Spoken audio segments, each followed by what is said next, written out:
అసలు బైబిల్లో ఏముంది, మనం ఏం తెలుసుకోవాలి, మనం ఏం నేర్చుకున్నాము, మనం నేర్చుకున్నది వాక్యానుసారమా కాదని పరిశీలించుకునేవారెవరు?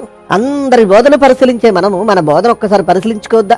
ఈ యేసుక్రీస్తు దేవుడు కాదనే వారు క్రీస్తు విరోధులు, మతోన్మాదులు కంటే ప్రమాదకారులు. వీరిని మీ దరికి కూడా చేరనవద్దు. వీరెక్కడ కనబడిన బహిరంగంగా విసర్జించండి, బహిరంగంగా తిరస్కరించండి. వారిని అసలు మీ దరి దాపుల్లో కూడా రానివ్వరు. తండ్రిని కుమారుని ఒప్పుకొనని వాడే క్రీస్తు విరోధి. వీళ్ళు ముగ్గురు ఒక్కడే అనేవాళ్ళు, ఆయన ఈయన అనేవాళ్ళు, ఆయన ఈయనగా వచ్చాడనేవారు మొదటి శతాబ్దపు కాలంలోనే వచ్చేసారట. యెహోవా కుమారుడు లేదా యేసుక్రీస్తు పరిశుద్ధాత్ముడు ముగ్గురు ఒక్కటిగా ఉన్న దేవుడు.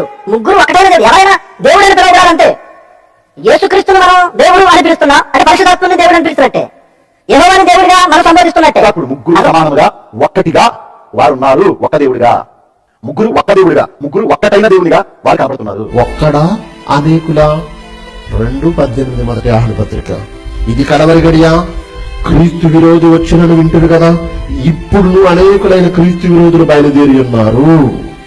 ఇది కడవరి గడి అని దీని చేత తెలుసుకొనిచున్నాము అంటూ వారు, ఇప్పుడు మైండ్ పాయింట్ 19 వచ్చినప్పుడు వారు ఎవరో క్రీస్తు విరోధులు.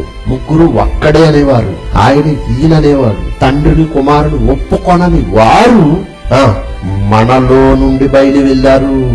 క్రీస్తు బోధలో నుండి బయలు వెళ్ళారు. క్రీస్తు నేర్పిన బోధలో నుండి బయటకు వెళ్ళారు. ఎవరు వీళ్ళు? క్రీస్తు విరోధులు. ముగ్గురు ఒక్కడే అనేవారు. ఎవరు? క్రైస్తవులోని వారిగా బయట వారా?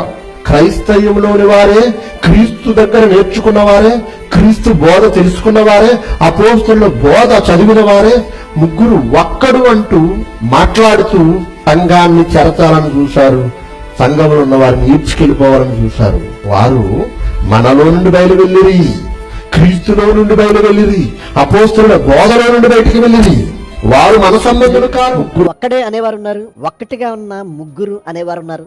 యేసుక్రీస్తు దేవుడు అనేవారు ఉన్నారు, యేసుక్రీస్తు దేవుడు కాదు అనేవారు ఉన్నారు. యేసుక్రీస్తు స్వయంభవ. ఎవరేం చెబుతున్నారు? కూలంకషంగా ఆలోచించడం మానేసి చిన్న పెద్ద తేడా లేకుండా ఎవరిష్టానుసారంగా వారు తాము విన్న బోధను కనీసం పరిశీలించకుండా ఈ రోజు సవాళ్ల మీద సవాళ్లు చేస్తూ ఒకరి మీద ఒకరు నీది దుర్బోధ అంటే నీది దుర్బోధ, నీది దుర్బోధ అంటే నీది దుర్బోధ అని రకరకాల వాదనలతో ఈ రోజు క్రైస్తవ సమాజంలో సోషల్ మీడియా వీడియోలతో నిండిపోయింది.